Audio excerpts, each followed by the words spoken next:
Homelessness and the work my organization does, and I'll tell you a lot more about the organization in a little bit. Just a little bit about myself. I grew up in Cleveland, Ohio, went to college in Boston, moved down here after college, spent 13 years living in Washington, D.C. and working in Washington, D.C., and then for the last 27 years I've been living here in Arlington, Virginia. Got 4 kids, 2 of whom graduated from Washington Liberty, one who's a senior there now, and one who graduated from HB. I'm going to start by just real brief some of the numbers, and I don't know if you've already researched this, but some of the numbers about homelessness. But I want to start by saying numbers doesn't tell the story, but it just gives sets the environment we're talking about. Every year, communities that get federal funding to address homelessness are required to do what's called a point-in-time survey. It's a one-night census where they try to put eyes on and count every single person in a community who's homeless. So that's where these numbers come from. It's important to know that it's always an undercount. There's no way to find everybody. Probably the most undercounted segment of the population is people your age, unaccompanied minors. I think they counted 16 unaccompanied minors in D.C. in 2024, which is just a ridiculously inaccurate and low number. So the numbers I'm giving you are low. There were 9,774 people who were homeless in D.C. on a January night in 2024, in January 2024. That's the last period we have the data for. That was 12% more than the same period the year before. And that's not just DC proper, that's DC and the surrounding suburbs. 65% of those, about 3,500, were single adults, and the rest were families, both adults and the children living in those families. And that included about 2,100 children. So then again, that's a single night, January of 2024, which is the last time we have the numbers on. And as I said, the numbers are low. They don't count everybody. There's no way to do it. In terms of where those folks are concentrated, in Arlington, 1% of the population is homeless. In DC, it's 9%. So there's a huge concentration of the problem in Washington, D.C., and that's typical of most metropolitan areas.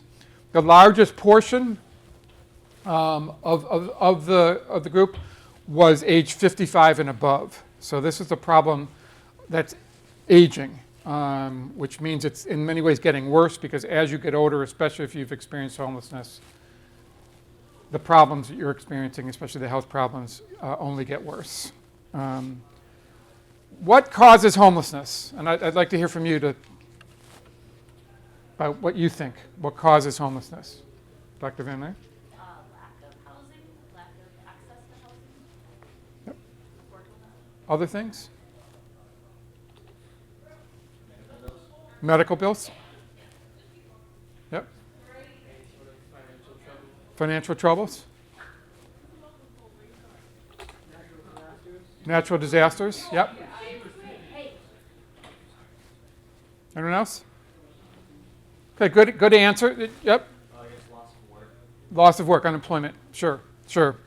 One thing I'd like to talk about when I ask this question, and I'm going to talk about what in my experience causes homelessness a little bit, is, so I was the editor-in-chief of my college news, or the news editor of my college newspaper, and this was in the mid-'80s. It was in Boston. And one of my reporters came to me and they wanted to do a story about people living outside who were homeless in DC, in Boston. I had no idea what they were talking about. And I tell this short story because homelessness as we know it now is new, relatively new. It hasn't always been this way. There was a time not that long ago, I'm talking about the mid-'80s, where there weren't people living outside, where you wouldn't walk in a city like Washington and see tents and people sleeping outside, people begging for change. There weren't shelters. Most shelters in this country opened during the mid to late 80s. Prior to that, we didn't have that problem. And it's important, you've grown up in a time where homelessness is just part of the social fabric. We just take it for granted as people were homeless. It wasn't always this way, and we can get back to the point, if we are committed to it, where it is also a problem of the past. And I hope we're all in favor of that. The myths, and I know some of the work in this classroom that you do is sort of challenging myths and stereotypes. The myths, and you all were really good about your answers because you talked about economics. One person said natural disasters, and that causes usually temporary homelessness. Your house burns down, or there's an earthquake, or a hurricane, and you temporarily lose your housing. But what we're talking about here is more chronic homelessness. The myth is that it's mental illness, or substance abuse, or substance use, or addiction that causes homelessness. And those certainly contribute to homelessness. But if we did a survey, what we would find is there are far more very well-housed drug addicts in this country than there are drug addicts who are homeless. There are far more persons suffering from serious and chronic mental illness that are well-housed in this country than there are persons suffering from chronic and severe mental illness who are homeless. So those things alone don't cause homelessness. Economics causes homelessness. Does anyone know what the standard work week, the number of hours you are expected to work in a week, especially if you're an hourly employee? 40, exactly. In this country, 40 hours a week is the standard work week. In most, if you're getting paid an hourly wage and you work more than that, you've got to be paid time and a half overtime, and that's a law. So the expectation is you should be able to survive on a 40-hour-a-week job. How many hours a week do you think you need to work at minimum wage in Washington, D.C. to afford a place to live? Someone want to take a guess? 80. 80? I was going to say 70. 70? It's over 130. Over 130. 40 times 3 plus. 3 full-time jobs to afford a place to live. That causes homelessness. Okay? Think if you're a parent and you've got parental responsibilities. How can you possibly work 130 plus hours a week? But that's that tells the story about this gap between the cost of housing and wages in this country. All right? Now, many of us will grow up and not work hourly wages, but a large portion, probably well more than half of the folks who work in this country are working at hourly wages.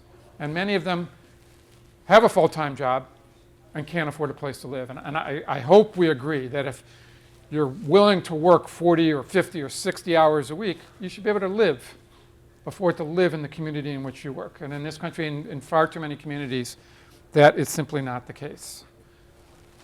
So it's about economics. Now, certainly if you are poor, underpaid, the lower end of the economy in terms of wages, and you also have a mental illness or another kind of chronic health problem, or you have substance use disorder, your chances of becoming homeless skyrocket. If you, as a child, enter the foster care system, your chances of becoming homeless skyrocket. Foster care is one of the biggest social policy failures this country's ever known. Way too many kids who end up in the foster care system become homeless. It's one of the gateways they talk about. Domestic violence is another gateway to homelessness.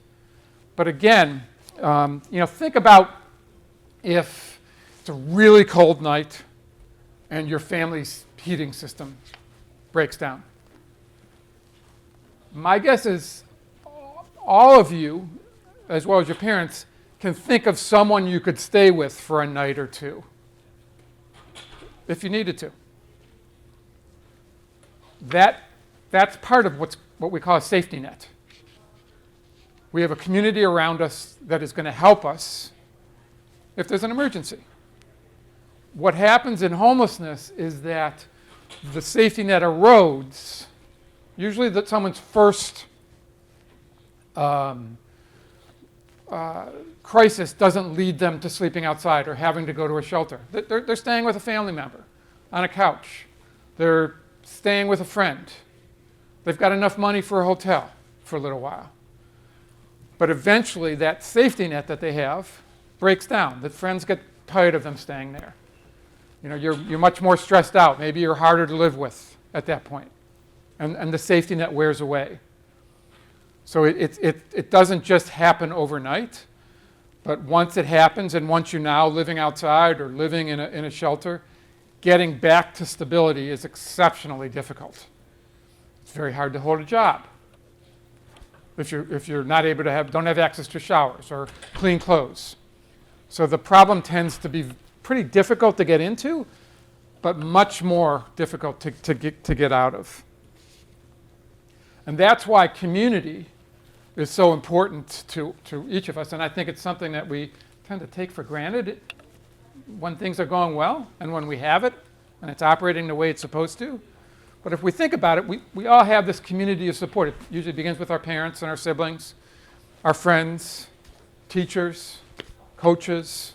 We've got this people around us, church communities, these people around us who support us, and if we find ourselves in a crisis, are going to help us weather that and get through it.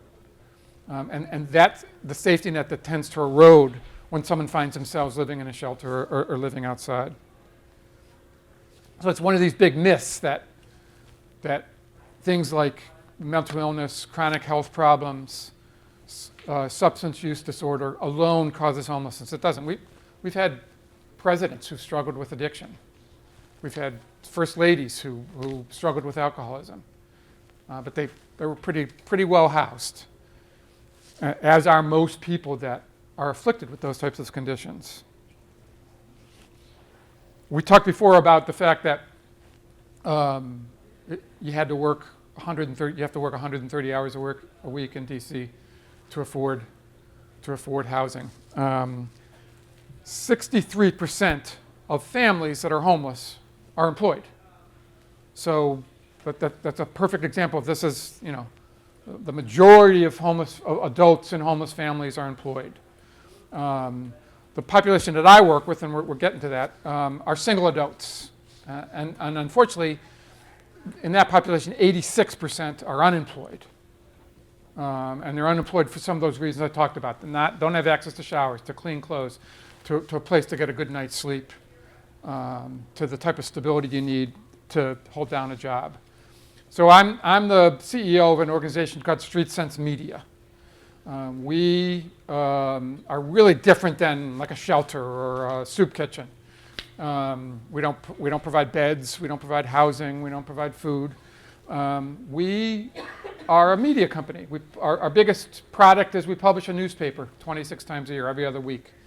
And that newspaper reports on homelessness and poverty and solutions to homelessness and poverty, primarily in DC, although we do some national coverage as well. We've been around for over 20 years. We didn't come up with this model. It started in New York City in the mid-'80s and has since spread all over the world. We're what's called a street newspaper. Our primary project is a street newspaper. And the paper is sold. We publish the paper, but you don't get it by subscribing to it. We don't deliver it to people's homes. The paper provides employment to men and women who are homeless, who buy the newspaper from us and then turn around and sell it to the public. If you spend any time in DC, you're probably going to see one of our vendors, the men and women who sell the paper around metro stations, around restaurants in DC. They buy the newspaper from us for 50 cents, and then they sell it to the public for $2, and they keep 100% of their earnings. It's nobody's first choice of a job. It's hard work, but these are folks who otherwise have found themselves to be unemployable. And I said before that 86% of adults who are homeless in DC are unemployed. So we're about providing employment. We believe it's an opportunity to help you rebuild your life and to move forward again. You can also if you're selling the paper, you can also write for the paper. And if we publish what you write, and we're going to help you do that, we pay you for anything that's published. It's about $50 an article. So every 2 weeks, you can, in addition to what you're earning by selling the newspaper, you can also earn money by writing for the newspaper or taking photographs that we publish in the newspaper or doing illustrations or a comic strip that we publish in the newspaper. It employs about 110 people at any given time. All folks who either are currently or have in the past experienced homelessness.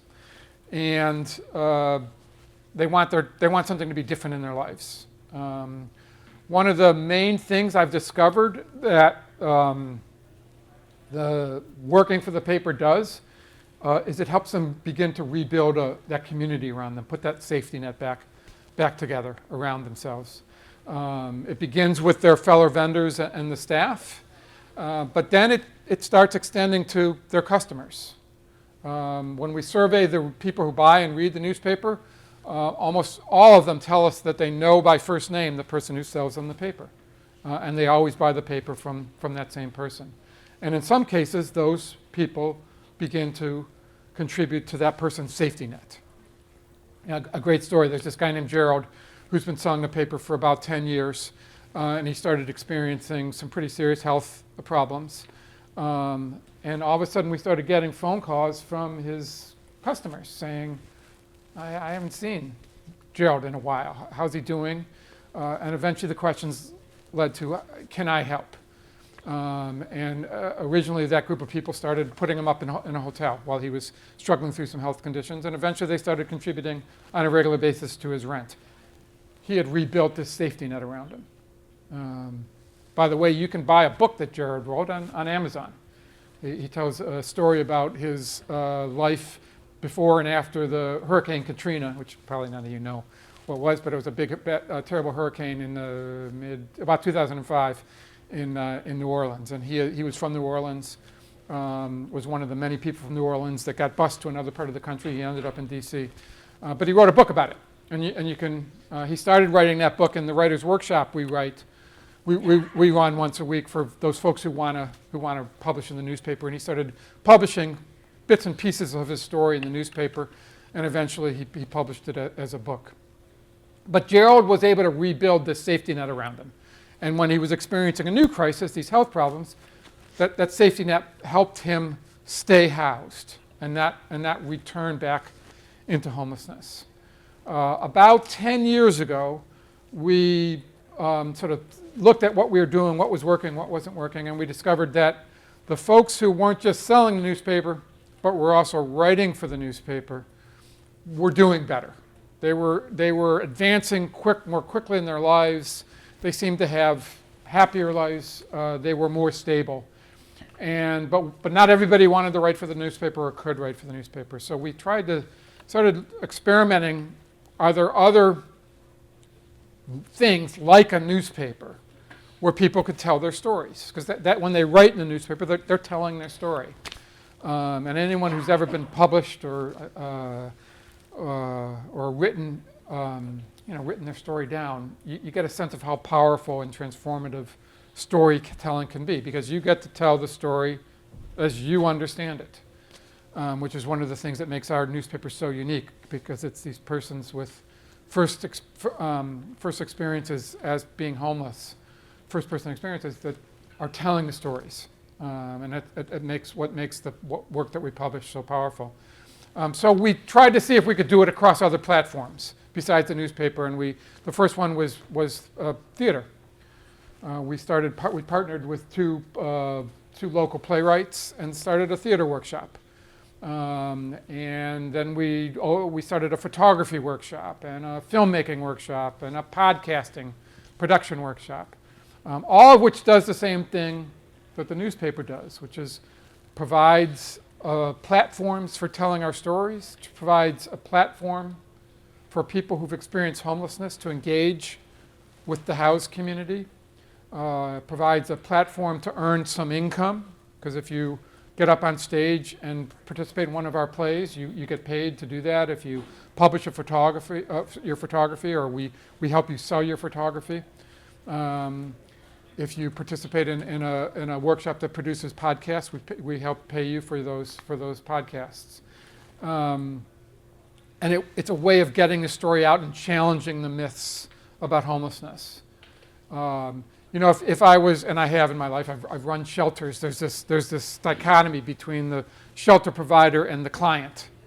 All the powers with the shelter provider, and all of the need is with the client. We don't refer or think of the men and women who sell our newspaper and write for our newspaper and help produce plays and films with us as clients. We think of them as colleagues. We publish a newspaper, but the only way that newspaper gets read is because this group of 100 men and women working really hard to go out and sell the newspaper every day on the streets, no matter what the weather is. They're also writing half the content of what gets published in the newspaper. They're our colleagues. We don't judge them by their housing situation. We judge them by their work ethic, by their talents, and that's how we get to know them, by their talents. And it's a really rewarding place to work, because you're experiencing people very different from you, but also so similar to you as well. The only real difference is their economics and the economic fabric of their lives as compared to yours. We talked about, and we're going to start doing questions, so I hope you have lots of them in a second. We talked about sort of what leads to homelessness, the economics, the fact that you've got to be working so many hours a week just to afford a place to live, that there are other factors that if you are poor that may lead you to become homeless quicker, things like mental illness or substance use disorder, domestic violence. But what are the solutions to homelessness? Because remember, this wasn't always a problem, and my hope, my genuine hope, is that in your lifetimes it's solved. There's a group of people that believe that there should be a right to housing in this country. Can you think of, and I'm not talking about like First Amendment rights, but can you think of some rights that you have that you benefit from?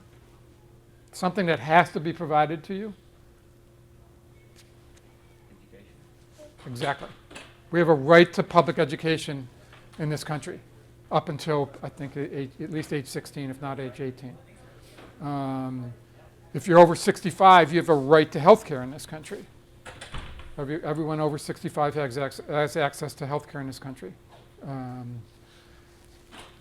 whether they can afford it or not. And you have a right to, you're all benefiting from the right to public education. So some people think there ought to be a right to housing in this country. They've been working on it for many years.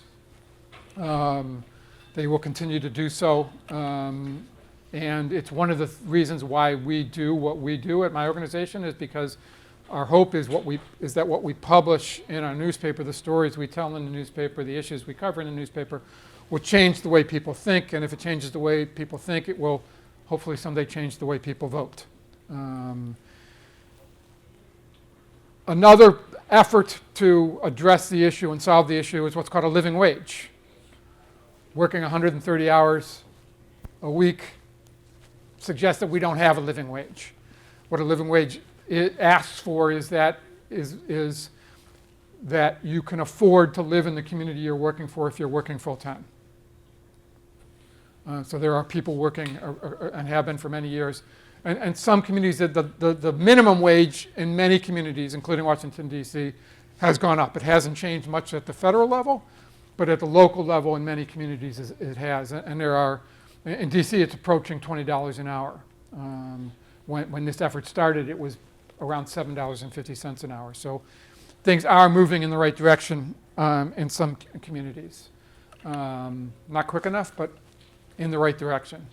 The other would be a massive federal investment in affordable housing, which we have done in the past. During the late 1960s, early 1970s, we invested as a nation massively in the construction of new and affordable housing in this country. We don't do that anymore. We've torn down most of that housing and replaced it with market rate housing. All across the country that's happened. But it would take another massive federal investment in the construction of new housing to lower the price of housing and to create subsidized housing. Why should we do that? Why should we just throw all of this money at that problem? And the answer is really simple, because it's more expensive to respond to someone's issues and problems when they're homeless than it is when they're housed. There's been about 24 studies across the country that have looked at the real lives of individuals and how much the governments in the communities that they live in are spending to respond to them. And what they found in DC was we were spending about $50,000 a year for people who were chronically homeless. On what? If you don't have housing and you don't have a place to use the bathroom, you might go outside, and you might get arrested for public urination. The jails are one of the most expensive housing in this country, so we put you up for a night or 2 or 3 in a jail, and we pay for that. All of us who pay taxes pay for that. Medical care. Persons who are homeless don't get better from the conditions that they have, like you and I have. You're sick, you spend a few days resting, you get better, you go back to school, you go back to work. Doesn't happen that way if you're homeless. The average persons who are homeless in this country die about 20 years sooner than those of us who are housed. And homelessness erodes the longevity of someone's life. So we end up spending a lot of money in emergency rooms on persons who are homeless. So $50,000 a year for someone to respond to someone's need, about $25,000 a year to house them. So that's why it makes sense for there to be a massive federal investment in affordable housing, because we will lower the amount of investment we are making overall.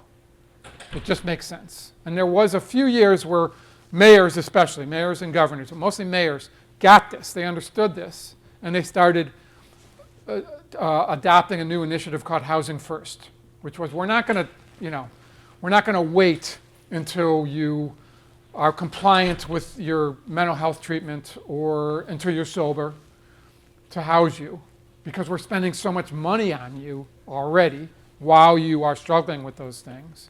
We're going to house you and spend less in the hope that you will start addressing those other needs. And you know what people do?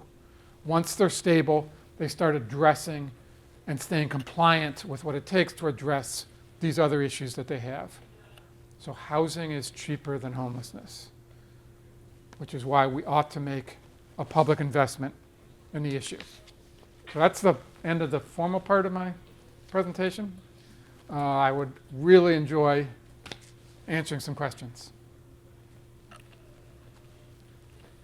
So, in regards to your response to housing, I think it's great to build more affordable housing, but the way people vote, I believe, and it pushes politicians to not perform that duty for the community, because a lot of the older generation built a lot of things and houses, and they want those investments to go up.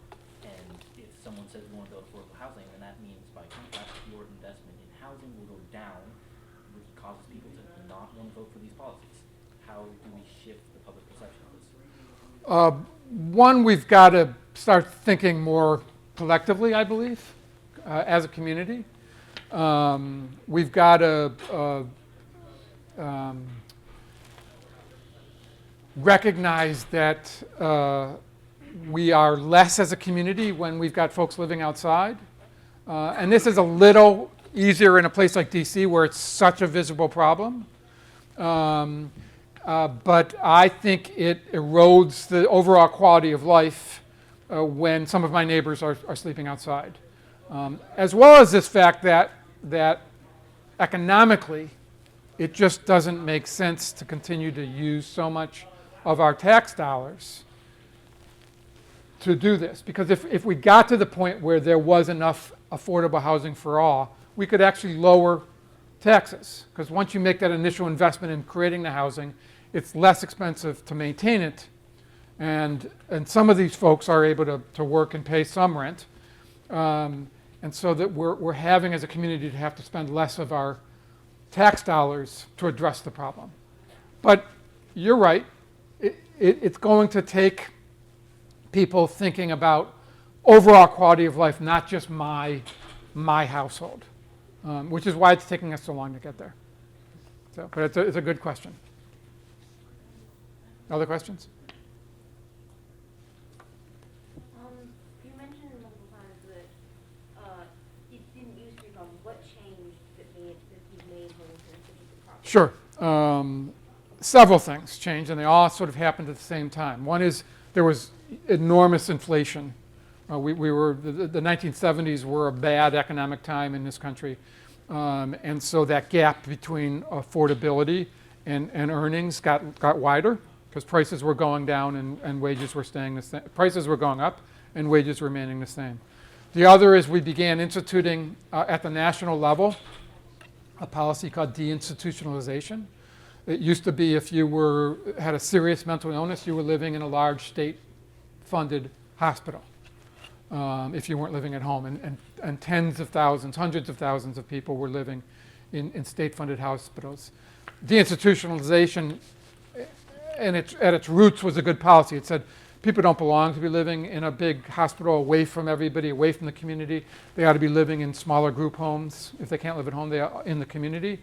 And so they started trying to do that. And what happened was they shut down the hospitals, but they never built the community alternatives.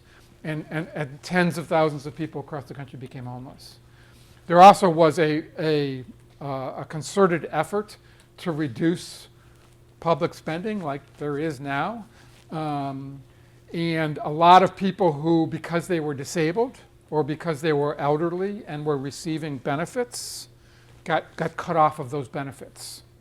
This was happening between 1980 and 1988, primarily, where huge changes were made specifically with the intent of stripping people of the benefits that they were earning, and people lost their income, and it was that income that they were using to pay their rent.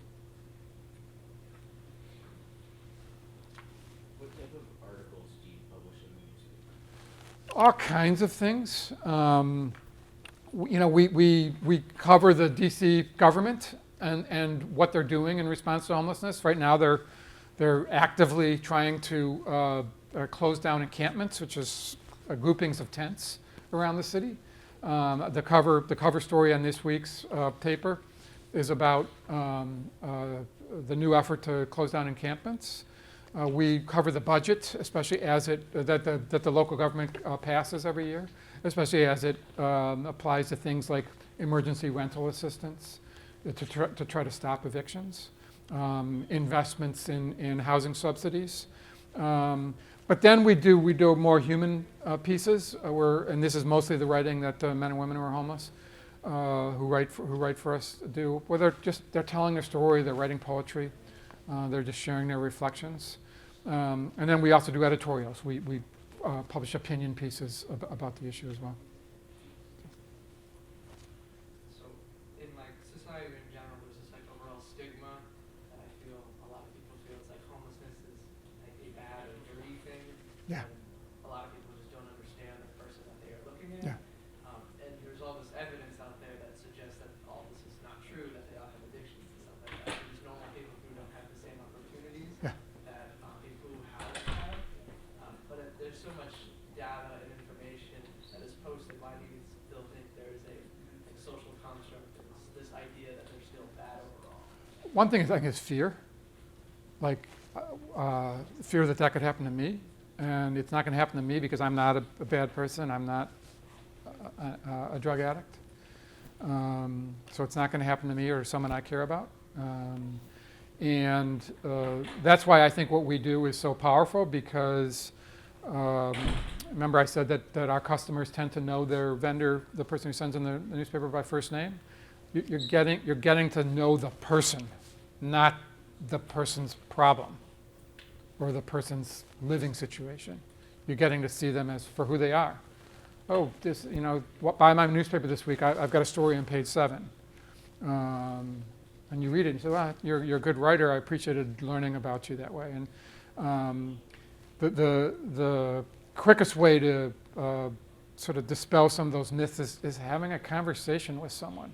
You know, the men and women who sell our newspaper understand that there's power in telling their story. That's why they're willing to write about it. That's why they're willing, as they sell the newspaper, to talk about themselves. So if you're ever in DC and you see one of our folks, they're wearing a bright orange vest that says Street Sense Media on it, stop and have a conversation with them. And learn a little bit more about them, and you'll find out how similar they are to you, not how different they are. You know, the other myth is that you are homeless because of the mistakes you made. The truth is, we're not homeless because of the families we were born into and the communities we were born into and how much support we have from those families. You know, what I know is that the only thing that separates me from the folks that we work with is our housing situation. Other questions?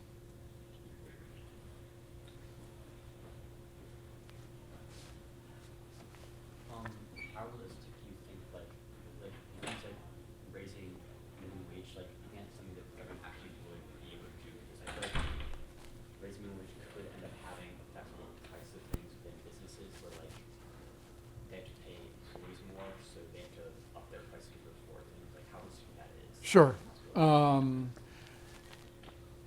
One is, you know, most, especially small business owners, you know, fight minimum wage increases. But what we have discovered is that it doesn't put businesses out of business.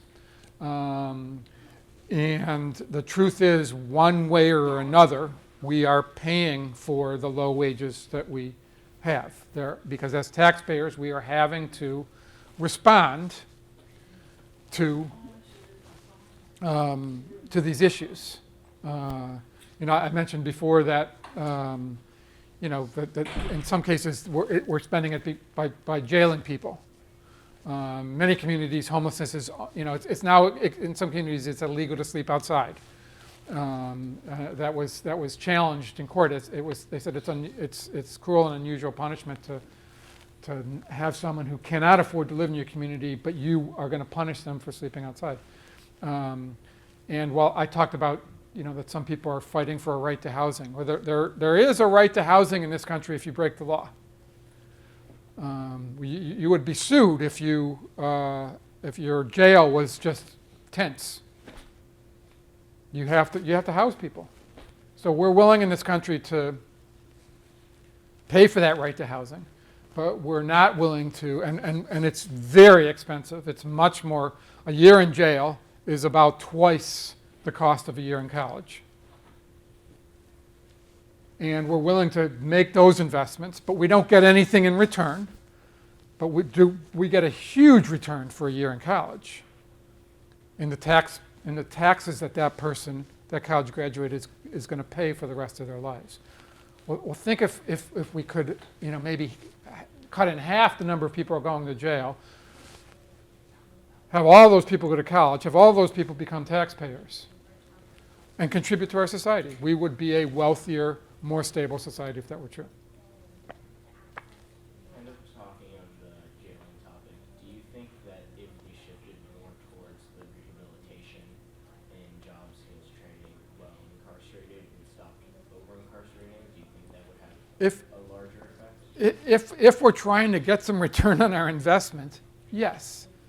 If we want folks who have broken the law and should pay for their crimes to no longer do that and become contributors to the community and to the society through their tax dollars and through the work that they do, then yeah, we should provide pathways to do that.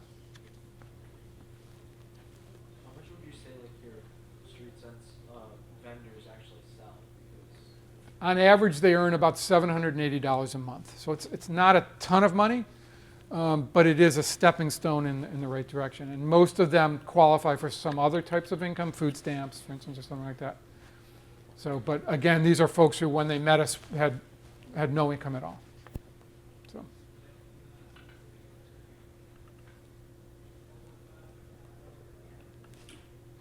All right. Thank you all. Thank you. I appreciate the opportunity.